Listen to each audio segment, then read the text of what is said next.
3 weeks ago, at my family's Thanksgiving dinner, I walked through the front door carrying my grandmother's pecan pie and discovered my chair had been removed from the table. 23 relatives sat there. No one said a word. My mother looked at me and said, "There's no room for disappointments." I didn't cry. I didn't scream. I simply placed an envelope on my father's plate and said, "Happy Thanksgiving. I finally understand why you hate me." The DNA results inside answered questions I'd been asking my whole life, but they also raised one bigger question, one that nobody in that room could answer. Before I continue, if this story resonates with you, please take a moment to like and subscribe, but only if you genuinely connect with it. And if you're watching right now, drop a comment telling me where you're from and what time it is there. Now, let me take you back 6 months earlier to the day my grandmother passed away. The funeral home smelled like lilies and floor polish. I arrived an hour early, the way Grandma Ruth always taught me. Early is on time is late. I wanted to help arrange the flowers, greet the guests, do something useful. My mother was already there, directing the funeral staff like a general commanding troops. "Regina." She didn't look up from her clipboard. "You can stand by the entrance, greet people as they arrive." I thought I'd sit with the family. The front row is for immediate family, people who were close to your grandmother. I felt the words land like a slap. I'd spent every Sunday afternoon with Grandma Ruth for the past 5 years. I was the one who drove her to doctor's appointments.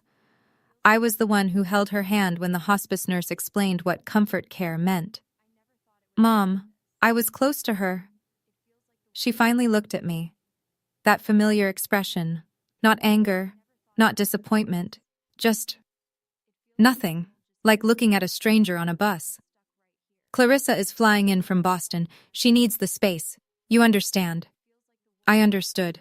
I always understood. The service was beautiful. My sister Clarissa cried elegantly in the front row, dabbing her eyes with a monogrammed handkerchief while our mother held her. I stood in the back, near the guest book, watching my family grieve together without me. Afterward, people filed past to offer condolences. I shook hands, accepted hugs from distant relatives who couldn't quite remember my name. Then the lawyer approached me. Gray suit, kind eyes, firm handshake. "Miss Seaton, I'm David Morris, your grandmother's attorney. She left something specifically for you." He paused. "But I'll need time to verify some details first. I'll be in touch." I watched him walk away, questions multiplying in my mind. What had Grandma Ruth left me? And why did it need verification? To understand that moment, you need to know what the previous 10 years looked like. I was 22, junior year at State, double majoring in English and business. Dean's list. Plans to go to law school, a future. Then my mother got diagnosed with stage 1 breast cancer. The family meeting was brief. Dad sat at the head of the table, Mom beside him, looking fragile for the first time in my life. Clarissa was 20, pre-med, already accepted into an accelerated program. "Someone needs to stay home and help your mother through treatment," Dad said. "Clarissa can't interrupt her studies. Medical school doesn't wait." Everyone looked at me. "I'll do it," I said. "Because that's what I did." I said yes. 2 years of chemotherapy appointments, radiation schedules, cooking meals Mom couldn't taste, cleaning bathrooms after she got sick, holding her hair back, until there was no hair left to hold. She recovered. Fully. The doctors called it a success story. When I asked about going back to finish my degree, Dad shook his head. "You're 24 now. What's the point? Get a job, help with bills." Clarissa graduated medical school 4 years later. The party had 60 guests, a catered dinner, a champagne toast. I washed dishes until midnight. I found the family photo albums once, looking for a picture of Grandma Ruth for her birthday card. Clarissa had an entire book dedicated to her achievements. Dance recitals, soccer trophies, graduation ceremonies. I counted 3 photos of myself. Baby picture, kindergarten, one blurry shot at Christmas where I was half cut off by the frame. I asked Grandma Ruth about it once. She held my hand and said something I didn't understand at the time. "Your mother has a secret, sweetheart, and until she faces it, she'll keep punishing you instead of herself." I should have asked what she meant. I didn't. Some questions you're not ready to hear the answers to. 3 weeks before Thanksgiving, my phone rang at 7 a.m. "Miss Seaton, David Morris, your grandmother's attorney. I sat up in bed, heart suddenly racing. Yes? I apologize it's taken so long. Your grandmother's instructions were very specific. The envelope couldn't be released until 6 months after her passing. She wanted to give you time to grieve before facing what's inside. He paused. The waiting period ended yesterday. I have everything ready for you. 6 months. Grandma Ruth had planned even that. Separate from the estate? The will had been read 2 months ago. Mom got the house, Clarissa got the jewelry and a trust fund. I got a set of vintage teacups and a handwritten recipe book. This was held in a private safety deposit box. She gave explicit instructions, only to be opened after her passing and only to be delivered to you personally. I met him at his office that afternoon. The envelope was thick, sealed with red wax. My grandmother's handwriting across the front. For Regina, when you're ready to know the truth. She also left a message, Mr. Morris said. He read from a small card. Read it when you're ready to face what I couldn't tell you in life. I'm sorry it took me so long. I love you, Ruthie. My hands trembled as I took the envelope. It felt heavy, not just paper heavy, but weighted with something else. Secrets. Answers. Things I wasn't sure I wanted to know. Did she say what's inside? I asked. No, only that you deserved the truth. I drove home with the envelope on my passenger seat like a bomb that might detonate. When I got to my apartment, I put it in my nightstand drawer. I wasn't ready. But Thanksgiving was coming, and somehow I knew that everything was about to change. I just didn't know how much.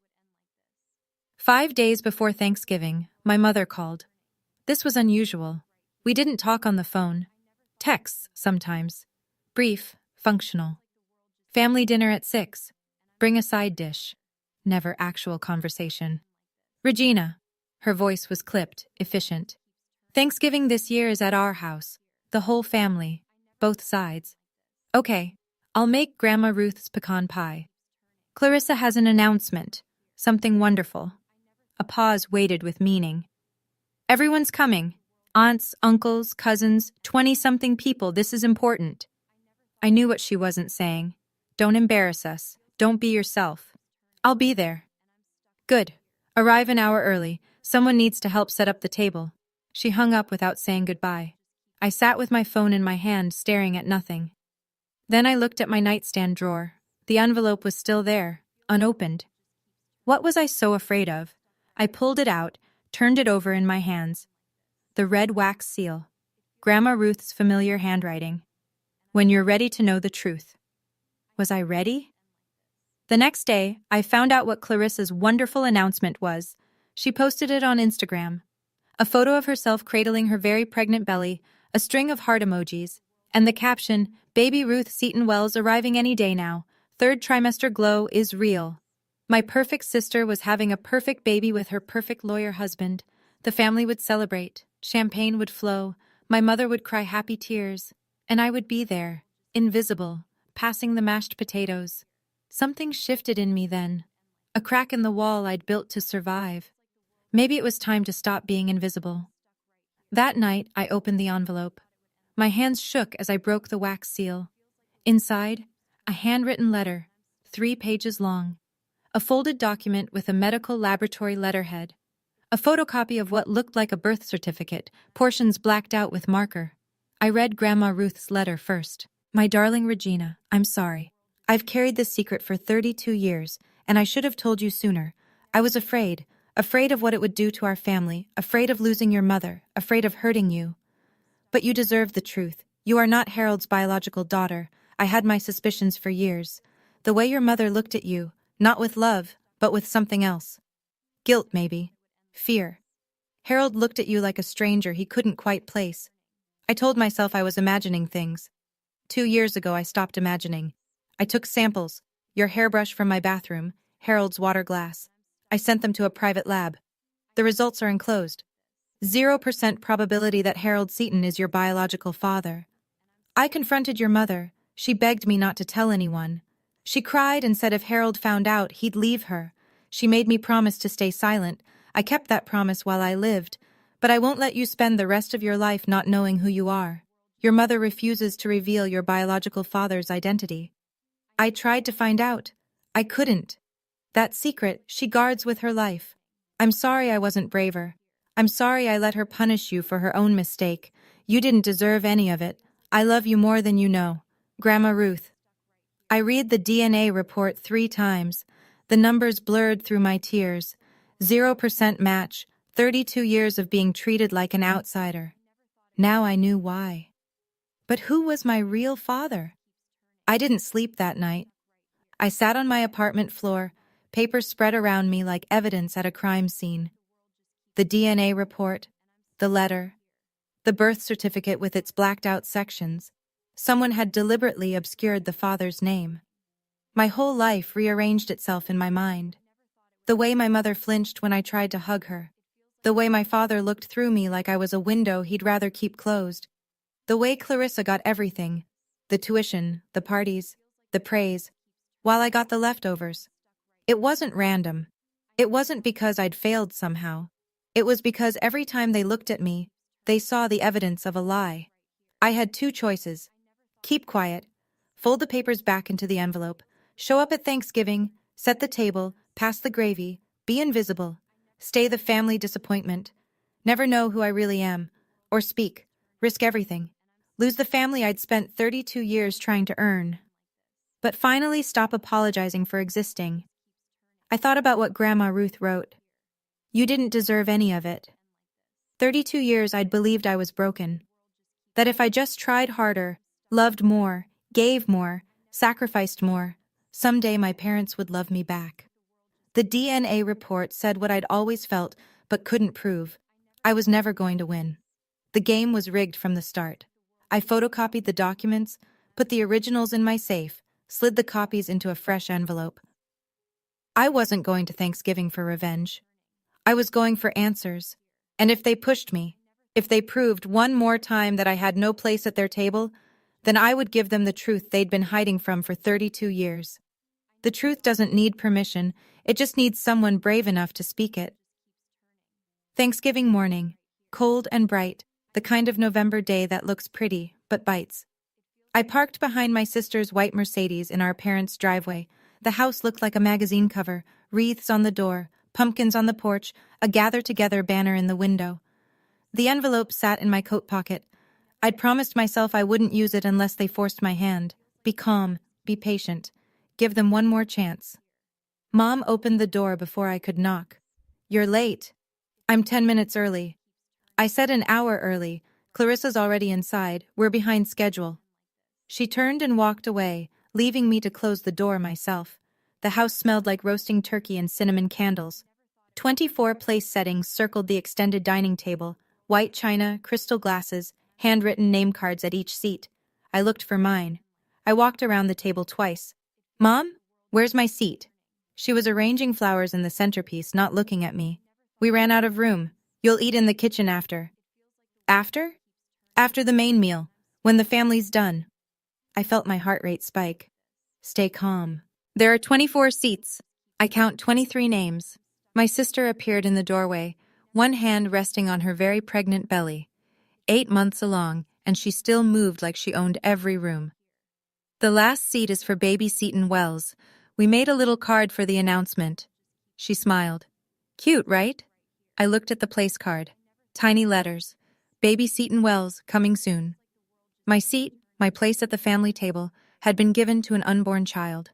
You replaced me with someone who doesn't exist yet. Clarissa's smile flickered. Don't be dramatic, it's just symbolic. The envelope felt heavier in my pocket. One more chance, I told myself. Give them one more chance. I followed my mother into the kitchen, alone. The door swung shut behind us. Mom, I need to talk to you. She was basting the turkey, back turned. Not now, Regina. 32 years I've done everything you asked. I dropped out of school to take care of you, and you can't give me a chair? You dropped out because you couldn't hack it. Don't rewrite history. You asked me to stay. Dad said Clarissa couldn't be interrupted. Clarissa had a future. She finally turned. Her eyes were flat, cold. You had a job. Helping this family, that's what you were good for. The words hit like ice water. Good for? You want the truth? Fine. You've always been different, difficult. I tried, Regina. God knows I tried to love you the way I love your sister. But there's something missing in you, something broken. I felt the envelope against my chest, the truth burning a hole in my coat. Something missing in me, I repeated. Or something you're not telling me? Her face changed. Just for a second, a flash of fear before the mask came back. I don't know what you're talking about. I think you do. The kitchen door swung open. My father stood there, whiskey glass in hand. Everything all right? Mom's voice went syrup sweet. Fine, honey. Regina was just leaving to help greet guests. I looked at my father, the man who'd never hugged me, never said he was proud of me, never looked at me the way he looked at Clarissa. Sure, I said. I'll go stand by the door, like the help. I walked past him, stopped, turned back.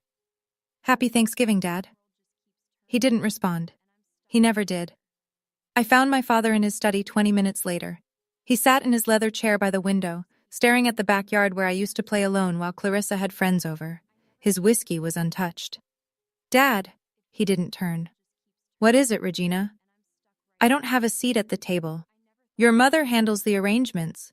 And you're okay with that? Your own daughter eating in the kitchen like a servant? Silence. He swirled his drink. Ice clinked against glass. You're not... He stopped himself. I'm not what? He finally looked at me. And in his eyes, I saw something I'd never noticed before. Not hatred, not disappointment, just emptiness. Like looking at a wall where a picture used to hang. You're your mother's daughter, he said. She decides. I'm your daughter too. The silence stretched so long I could hear the clock ticking on his desk. You're your mother's daughter, he repeated. The emphasis was different this time. A weight I was only beginning to understand. Dad, if there's something I should know... Drop it, Regina. He turned back to the window. Today is about Clarissa, about the baby. Don't cause problems. I've never caused problems. That's the one thing I've never done. Then don't start now. I left his study with a new certainty crystallizing in my gut. My father knew something. Maybe not everything, but something. And he'd chosen silence over truth, comfort over honesty.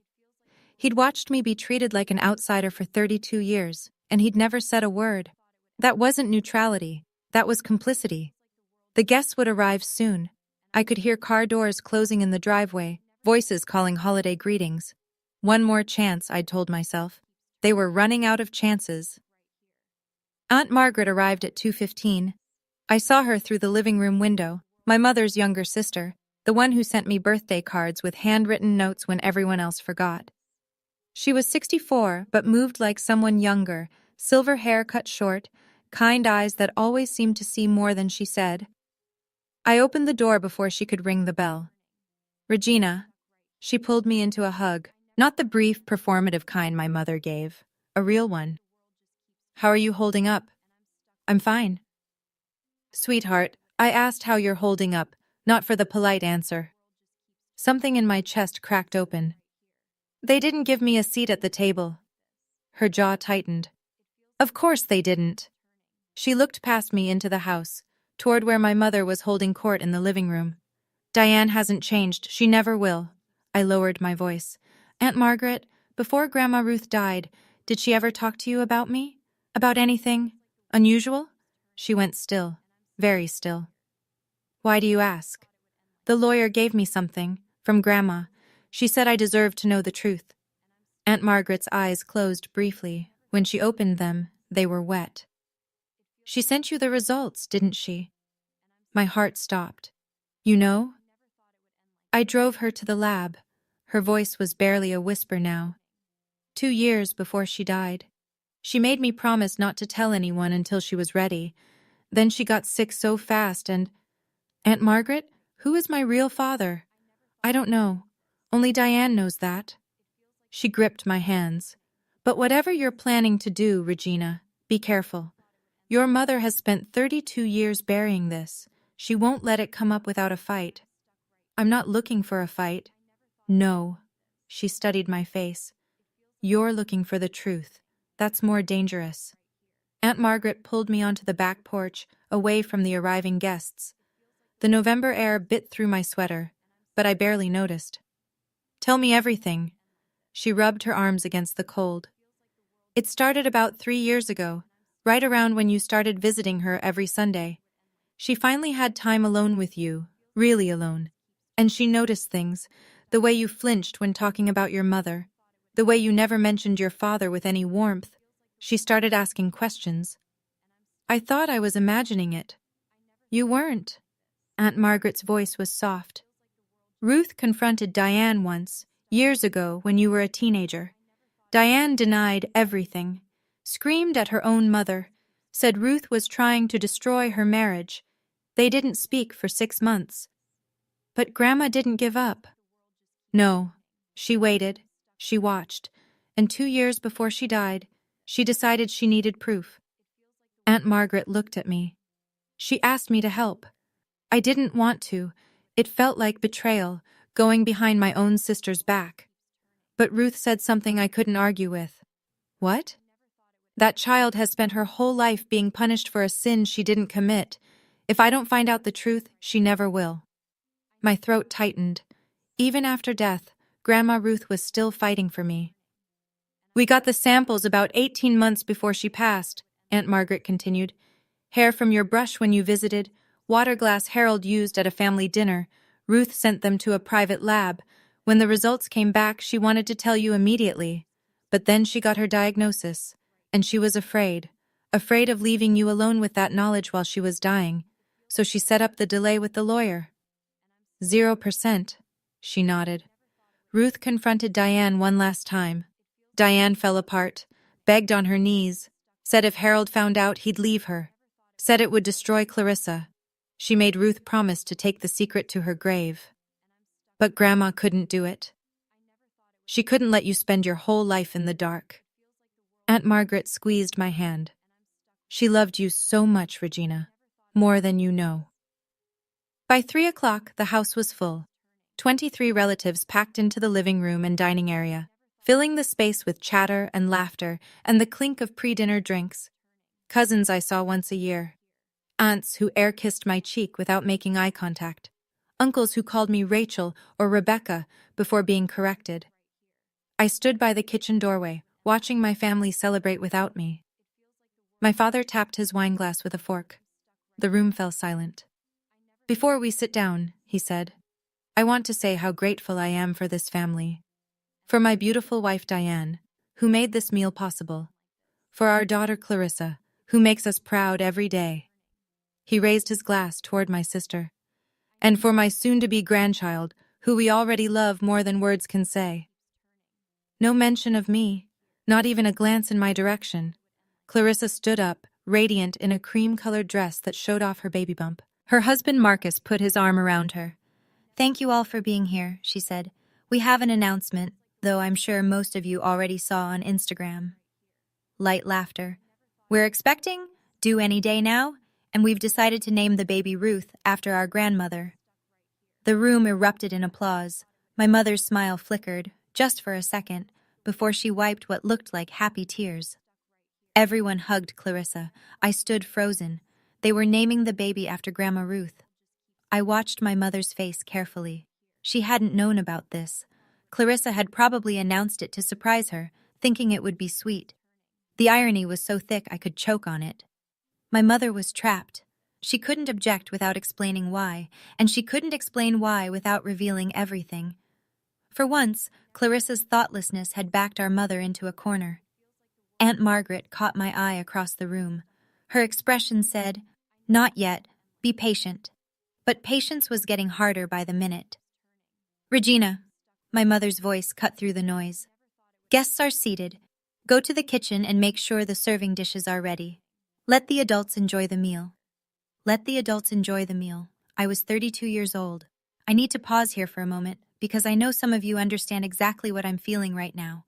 Have you ever stood at the edge of a family gathering, watching everyone else belong, wondering why you never could? If you have, comment "I understand" below.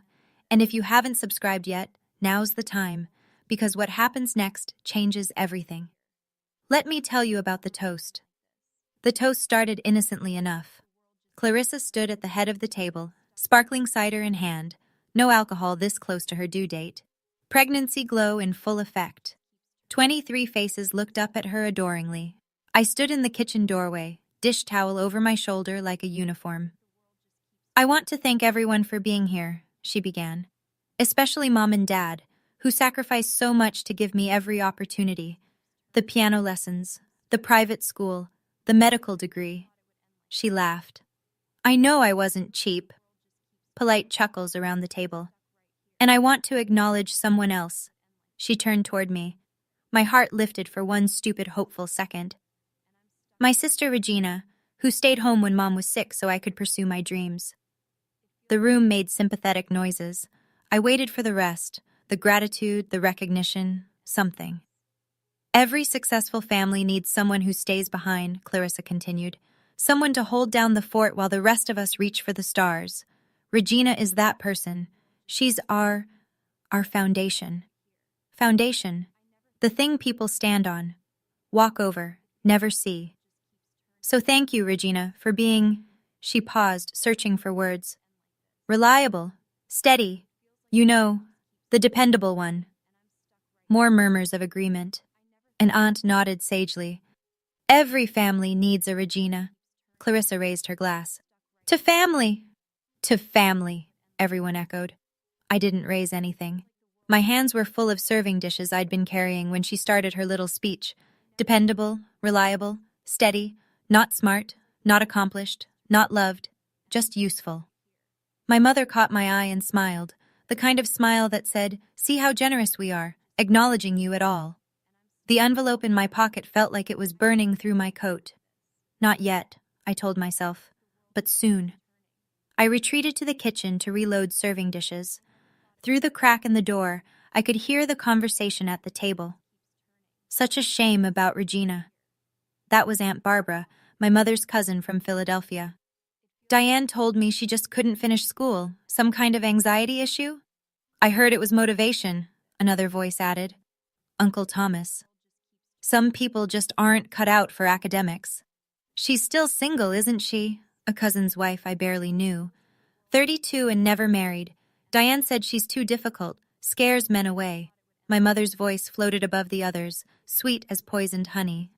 I've tried to help her. God knows I've tried, but Regina has always been different. Even as a child, there was something not quite right. I used to pray she'd grow out of it. You're a saint, Diane, dealing with that for so many years. We do what we do for our children, all of them. I pressed my back against the kitchen wall, hands shaking. She'd built this narrative for decades, the disappointing daughter. The difficult one, the one who couldn't quite measure up. It wasn't random cruelty, it was strategy. If anyone ever questioned why she treated me differently, the answer was already in place. Poor Diane, stuck with such a troublesome child. Poor Diane, who tried so hard but Regina just wouldn't cooperate. The truth never had a chance against a story that comfortable, that convenient. I thought about all the family gatherings where I'd felt judgmental eyes on me, all the whispered conversations that stopped when I entered a room, all the pitying looks from relatives who thought they knew who I was. They didn't know me. They knew my mother's version of me. And tonight, that version was going to die. After the main course, I carried out Grandma Ruth's pecan pie. I'd spent hours on it, her exact recipe, handwritten on a card stained with decades of kitchen love. The lattice crust was golden brown. The filling smelled like cinnamon and memory, and the only person in this family who'd ever loved me without conditions. I set it on the table. The conversation paused. What is that? My mother's voice was sharp. Grandma Ruth's pecan pie, her recipe. I didn't put that on the menu. I thought for the baby. Clarissa said they're naming her Ruth. It seemed fitting. The silence stretched like a held breath. Clarissa exchanged a look with my mother. That's sweet, Clarissa said carefully. But we actually have a dessert catered from Henri's Bakery. 3-tier pumpkin cheesecake. There's room for both, I said. My mother stood up. Regina, take that to the kitchen. We don't need it. It's Grandma's recipe. She taught me herself. I said we don't need it. Her voice rose, heads turned. You don't have a seat at this table. What makes you think your pie belongs here? The words landed like a physical blow. 23 faces stared at me. Some looked uncomfortable. Some looked curious. Some, the ones who'd heard my mother's stories, looked like they'd expected this. Why don't I have a seat? My voice was calm, calmer than I felt. I'm your daughter. My mother's mask slipped. Just for a second I saw the real her underneath, not cold, but terrified. Then it snapped back into place. You are a disappointment, she said, loud enough for everyone to hear. You've always been a disappointment, and there is no room at this table for disappointments. The room went silent. Nobody defended me. Nobody said a word. I stood there for a long moment. The pie in my hands. 23 pairs of eyes on my face.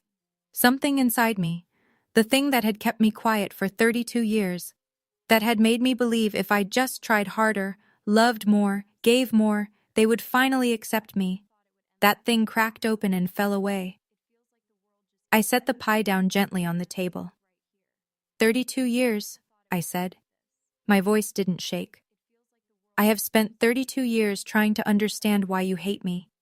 Why I could never be good enough. Why Dad looked at me like a stranger. Why you gave Clarissa everything and gave me scraps. Regina! My father's voice, warning. I dropped out of school because you asked me to. I took care of you through cancer because you needed me.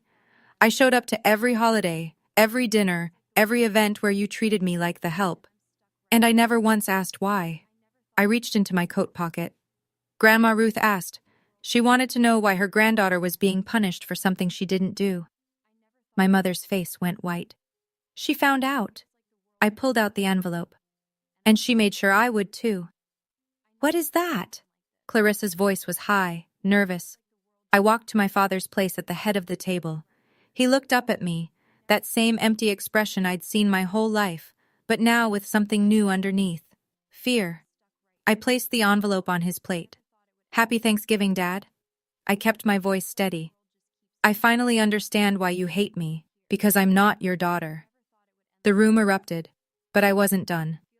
The DNA results are inside, 0% match.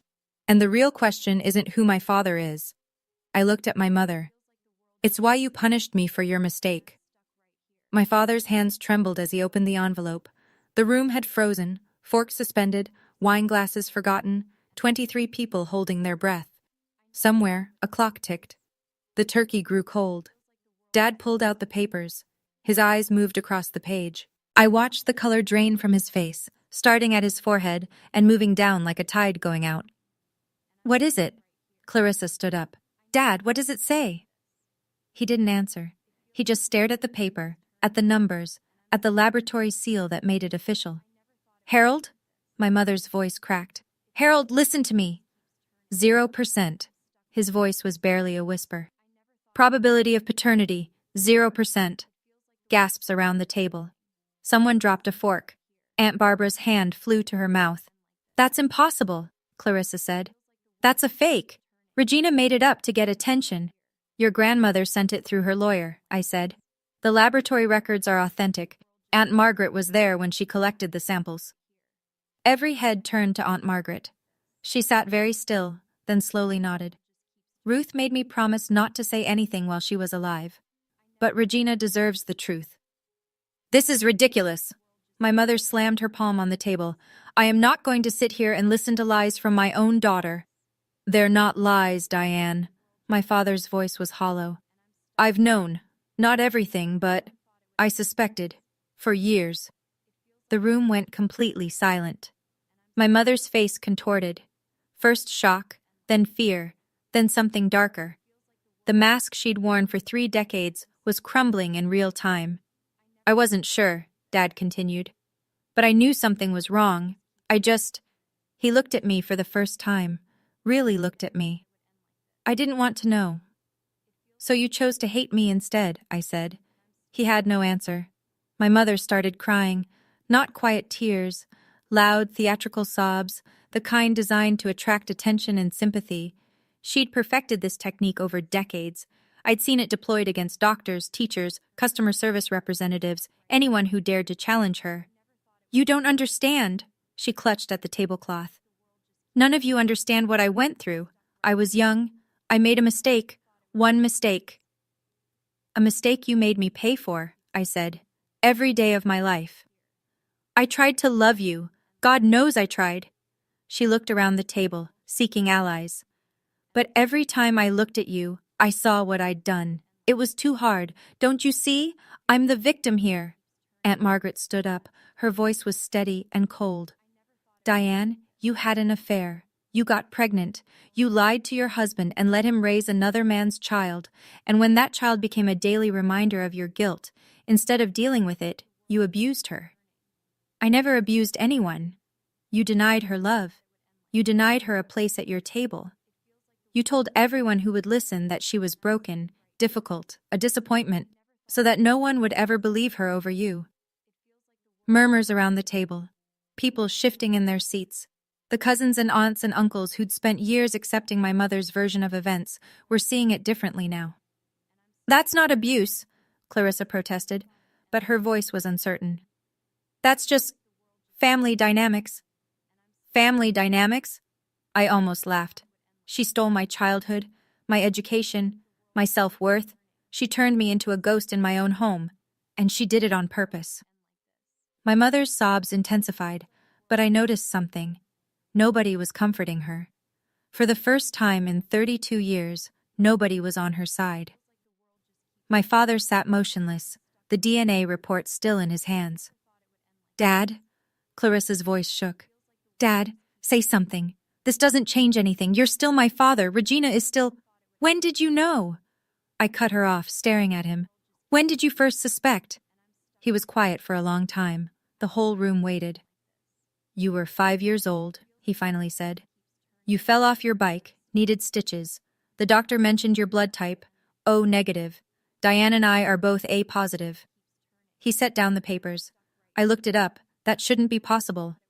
You knew since I was 5? I didn't know. I suspected. I convinced myself there must be an explanation. He couldn't meet my eyes. It was easier to doubt than to know for certain.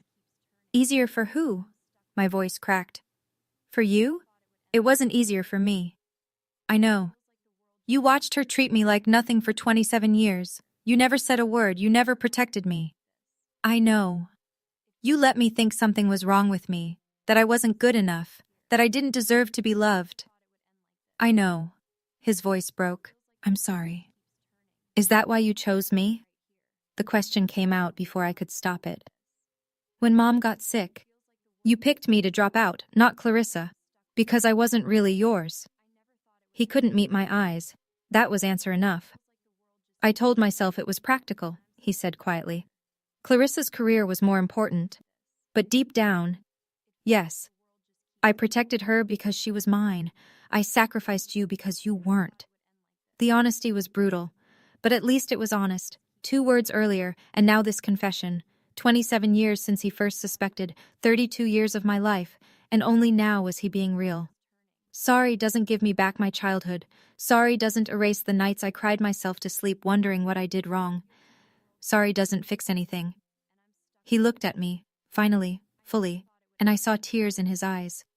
Harold Seaton, who never showed emotion, who raised me with cold indifference, was crying. I don't expect forgiveness, he said. I just wanted you to know. It was never about you. It was about my own cowardice. You deserved better. I nodded slowly. Yes, I did. I turned to my mother. The crying had stopped. She sat rigid in her chair, mascara streaking her cheeks, looking suddenly older than her 58 years. Who is my father? Don't, she whispered. Regina, please. You owe me this. After everything, tell me who he is. I can't. Can't or won't. Her jaw tightened. That flash of steel I knew so well, the Diane Seaton who always got her way, who controlled every narrative, who never lost a battle in her life. I will take that secret to my grave. Why? I stepped closer. Is he someone I know? Someone in this room? Murmurs rippled through the guests. People looked at each other nervously. Don't be ridiculous. But her voice wavered. Is he alive? Does he know I exist? Enough! She slammed her hands on the table. I made a mistake 33 years ago. I have paid for it every single day since. I will not drag another person into this disaster. Another person? I caught the word. You mean him. You're protecting him. I'm protecting everyone. You're protecting yourself. You always have. Aunt Margaret spoke up.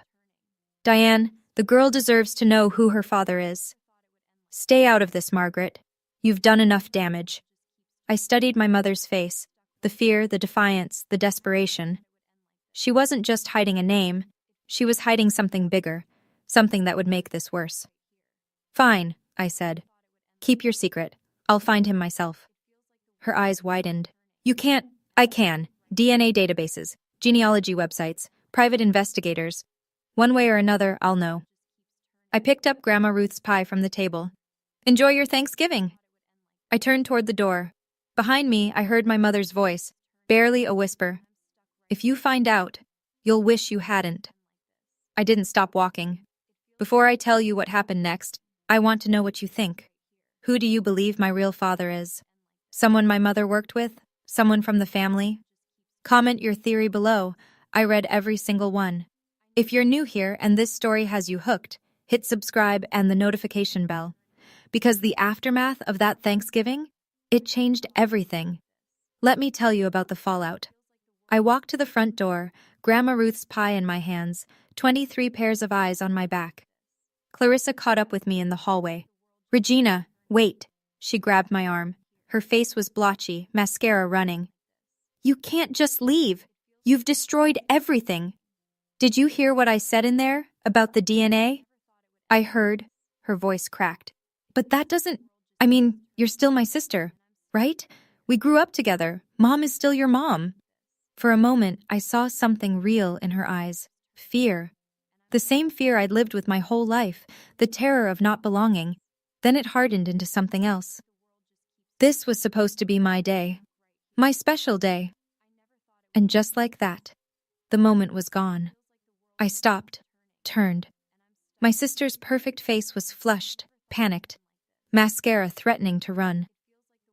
What exactly did I destroy, Clarissa? Thanksgiving, Mom and Dad's marriage, my pregnancy announcement. Her voice rose. This was supposed to be my day, my special day, and you made it about you. I looked at her, really looked, for the first time in years. The golden child, the perfect daughter, the one who got everything I was denied. You've had 32 years of special days, I said quietly. Every birthday party that was bigger than mine. Every achievement that was celebrated while mine was ignored. Every time Mom looked at you with love and looked at me with nothing. That's not my fault. No, it's not. I pulled my arm free. But you enjoyed it. You never once questioned why I was treated differently. You never stood up for me. You just accepted that you deserved more. Her mouth opened, closed. No words came out. I'm not angry at you, Clarissa. I'm just done pretending we're sisters in any way that matters. We share a mother. We share a woman who loved you and resented me. That's not the same thing. I opened the front door. Cold November air rushed in. Regina. Clarissa's voice was small now. Will I ever see you again? I considered the question. 32 years of being her shadow, her backdrop, her foil. Maybe. When you're ready to see me as a person instead of a prop. I stepped out into the cold. The door closed behind me. I didn't look back. I was halfway to my car when I heard footsteps behind me. Aunt Margaret caught up, slightly out of breath, her coat unbuttoned. Regina, wait, please. I stopped, but didn't turn around. My hands were shaking, from cold or adrenaline, I couldn't tell. You don't have to go through this alone. She came around to face me, her kind eyes wet with tears. Ruth would be so proud of you, standing up like that, telling the truth. I'm not sure proud is the right word, my voice wavered. I just blew up my entire family. No, sweetheart. Your mother blew it up 32 years ago. You just showed everyone the wreckage she'd been hiding. She pulled me into a hug and something broke inside me. I cried, really cried, for the first time that night. For the grandmother who loved me. For the childhood I never had. For the truth that hurt as much as it healed. What do I do now? I whispered. Aunt Margaret pulled back and reached into her coat pocket. She handed me a folded piece of paper. Ruth wanted you to have this. She was going to give it to you herself, but she ran out of time. I unfolded it. A name, an address, a phone number. What is this? A private investigator specializes in genealogical searches. Ruth had already started the process of finding your biological father. She paused. She narrowed it down to 3 possibilities before she got too sick to continue. 3? One died in 2015. One lives in Europe. She pointed to the address. One lives 20 minutes from here. My heart stopped. 20 minutes. He doesn't know about you, Aunt Margaret said softly. But if you want to find out who he is, this woman can help. I clutched the paper like a lifeline. I drove for an hour before I realized I wasn't going home. The highway stretched out dark and empty. Other families were inside, warm, eating leftover pie, watching football. Normal Thanksgiving things. I was driving through the night with a piece of paper burning a hole in my pocket and Grandma Ruth's pie slowly cooling on my passenger seat. I pulled over at a rest stop near the state line. The parking lot was empty, except for a few long-haul trucks. I turned off the engine and sat in the silence. My whole life, I'd been waiting for my parents to explain why they didn't love me. I'd tried everything, being perfect, being invisible, being useful. Nothing worked. Now I knew it never could have worked. I wasn't their failure. I was their secret, their shame. Every time they looked at me, they saw the lie at the center of their marriage. I pulled out my phone and looked at the number on the paper. The investigator. The trail to my biological father. Part of me wanted to call right now, drive to his house, knock on his door. Another part was terrified. What if he was worse than Harold? What if he knew about me and didn't care? What if finding him just gave me another father who didn't want me? I looked up at the sky through my windshield. The stars were bright out here, away from the city lights. Grandma, I whispered, what do I do? The wind picked up, rocking my car gently. I thought about what she'd written in her letter. You deserve to know who you are. Maybe that was the answer. Not what I would find, but who I would become in the searching. I turned the car back on. I still didn't know where I was going, but for the first time, I was the one driving. 1 week after Thanksgiving, my phone buzzed with a text from Aunt Margaret. Your father filed for divorce this morning. Thought you should know. I stared at the message for a long time. 35 years of marriage, ended with a courthouse filing. Over the next few days, the updates trickled in. Harold had moved into a hotel downtown. He'd hired a lawyer, a good one, apparently. Diane was claiming the DNA test was inadmissible, that I'd fabricated it for attention, that she was the victim of a coordinated attack. Nobody was buying it. The family is splitting, Aunt Margaret told me over coffee that Saturday. Barbara called to apologize for all the things she said about you over the years. Said she feels sick about it.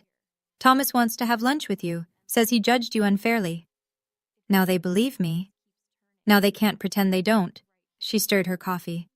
Your mother called me 17 times yesterday. She's losing the narrative, and she doesn't know how to function without it.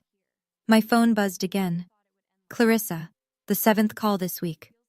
I let it go to voicemail, then read the transcript. Regina, please call me back. I'm 8 weeks pregnant and my parents are getting divorced and you won't talk to me. This stress isn't good for the baby. Whatever I did, I'm sorry, okay? Just, please. I deleted it. That's cold, Aunt Margaret observed. She's not sorry for what she did. She's sorry she's uncomfortable. I put my phone away. There's a difference. There is. Aunt Margaret nodded slowly. What about Harold? He called the bookshop looking for you. I know. Are you going to talk to him? I thought about it. The man who knew or suspected and chose silence. The man who let me suffer to protect his own comfort. Eventually, when I'm ready. If I was ever ready. 2 weeks after Thanksgiving, Harold found me. I was shelving books in the biography section when I heard the bell above the door. Something made me look up. He stood in the entrance, smaller than I remembered. Older. His coat hung loose on his shoulders like he'd lost weight. Regina. His voice was hoarse. Can we talk? I led him to the coffee corner at the back of the shop. We sat across from each other at a small table, two people who'd lived in the same house for 18 years and never really known each other. "I'm not going to make excuses," he started. "What I did, what I didn't do, was wrong." "When you suspected," I said, "when you first doubted I was yours, what stopped you from finding out for sure?" He stared at his hands. "Fear. If I knew for certain, I'd have to do something about it. Leave Diane, tear the family apart, face what it meant about my marriage." "So you punished me instead?" "I told myself I wasn't. I told myself I was just keeping my distance, being fair." He laughed bitterly. "Fair. I convinced myself that treating you like a stranger was fair. It wasn't." "I know." He looked up at me, eyes red-rimmed.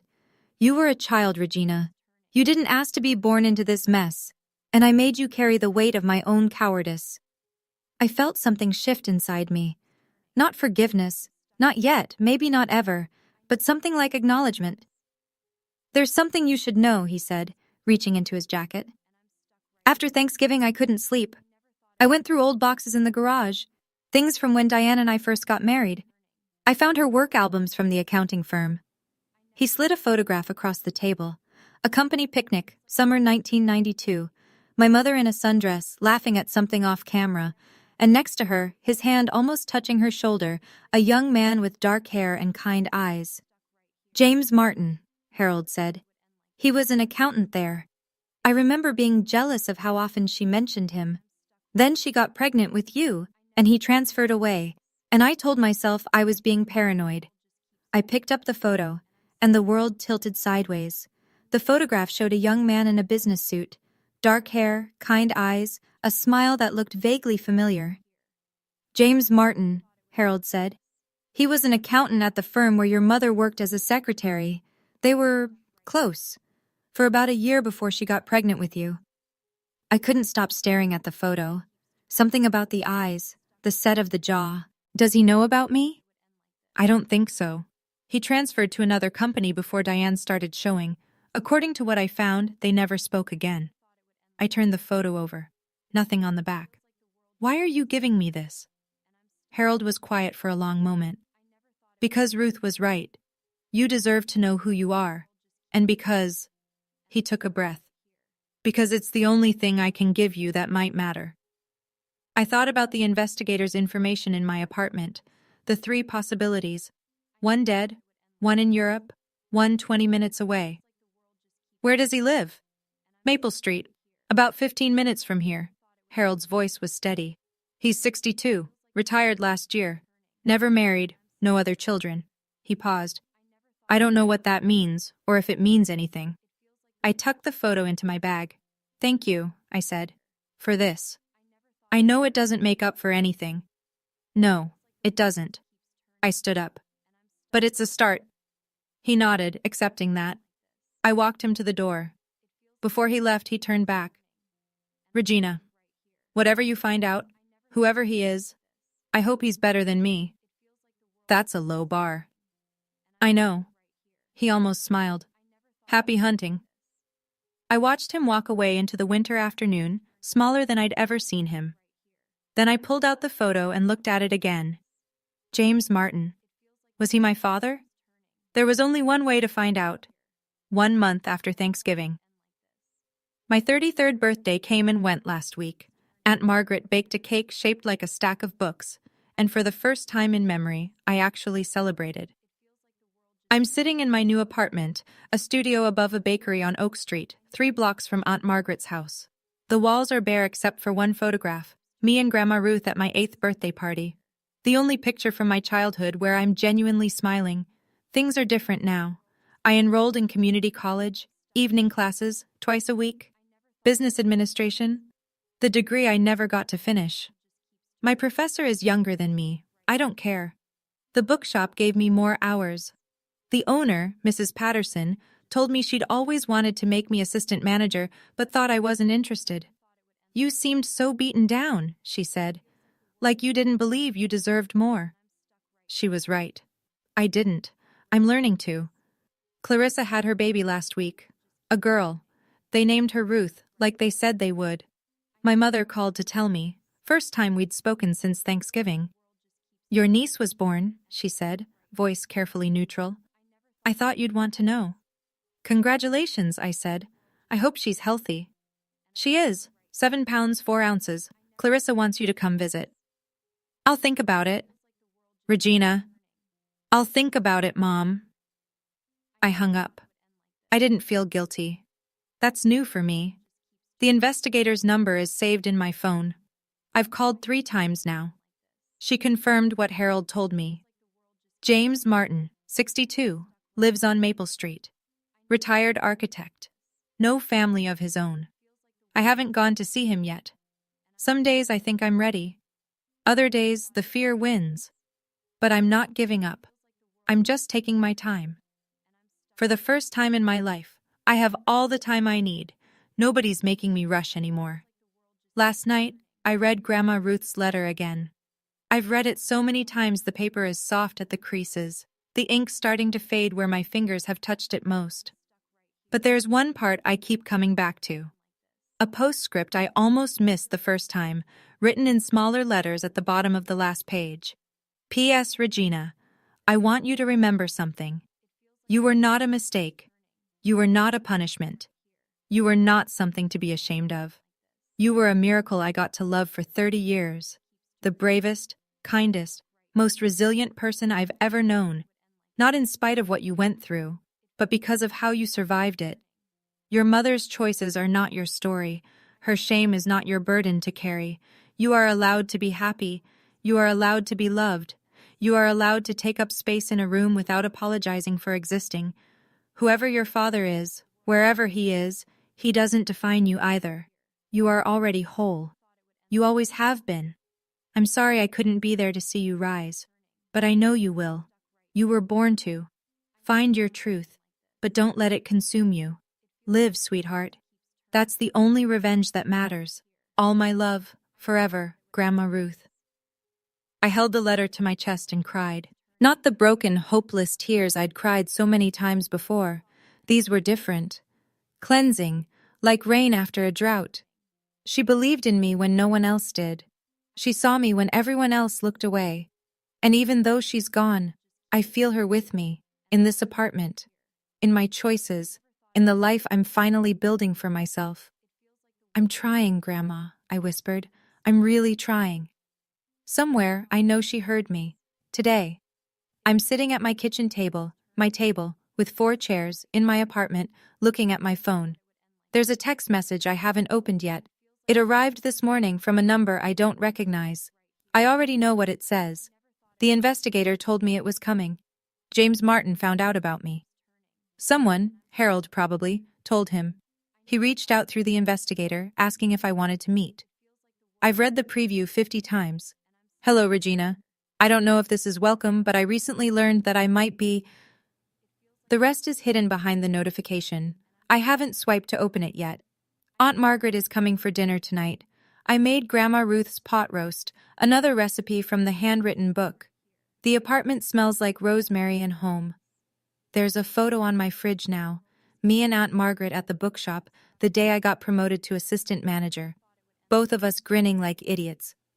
I'm 33 now, a college student again. I have a job I actually care about, an aunt who loves me, and a grandmother who believed in me when no one else did. I have questions that might never get answered, a mother I may never forgive, a sister I'm not sure I want to know, and a message on my phone from a man who might be my father. I'll open it, eventually, when I'm ready. But not right now. Right now, I have a pot roast to finish, an aunt to hug, a life to live. For the first time in 33 years, I get to choose what happens next.